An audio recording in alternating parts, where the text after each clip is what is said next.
আসসালামু আলাইকুম বন্ধুগণ, কেমন আছেন সবাই? আজকে দ্বিতীয় এপিসোডে মা বাবার ভালোবাসা নিয়ে সন্ধে সন্ধে আরো একটা ভিডিও প্রকাশ করব। আশা করি পুরো ভিডিও সবাই দেখবেন। তাহলে শুরু হয়ে যাক আমাদের ভিডিওর প্রস্তুতি। ছেলে মেয়েকে মানুষ করার জন্য ভুলে গিয়েছি আমার বাবা মাকে। দিন শেষে খবর নিতে পারি না বাবা মা কিভাবে কোথায় থাকে। আমি আমার সন্তানদেরকে নিয়ে স্বপ্ন দেখি শত শত।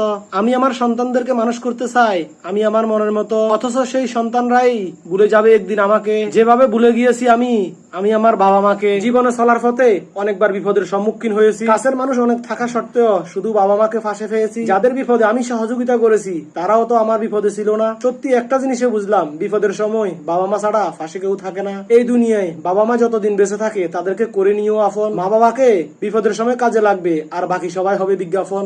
মানুষের মতো মানুষ করেছে আমাদের বাপ মায়ে। ছোট্ট থেকে বড় হয়েছি তাদেরই হাতে খেয়ে। সন্তান ফালা মানুষের কতটা কষ্ট শুধু মা বাপ জানে। এখনকার যুগে এসে সেই কথা কয়জন ছেলে মানে? সাধারণ একটু মাঠের জায়গা দিতে যায় মাপ, সন্তান মারে বাপের গায়ে চাপ। একটু স্মরণ করে দেখো কি করে নাই আমাদের বাপ মাই। বাবা মায়ের ঋণ এই জগতে শোধ হবে না কোনোদিন। তাদের ভালোবাসা দেখা যায় না খালি চোখে। অনুরোধ তোমাদেরকে, তাদেরকে ভালোবেসে আগলে রেখো তোমাদের বুকে। সন্তানের প্রতি মায়ের ভালোবাসার থাকে না কোনো স্বার্থ। পৃথিবীর সকল ভালোবাসাই মায়ের ভালোবাসার কাছে ব্যর্থ।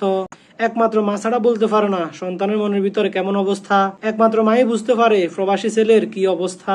নিজের আয়ু থেকে পিতা মাতার হায়াত বাড়ানো যেত, পৃথিবীর সকল সন্তানই মা বাবার হায়াত বেড়িয়ে নিত।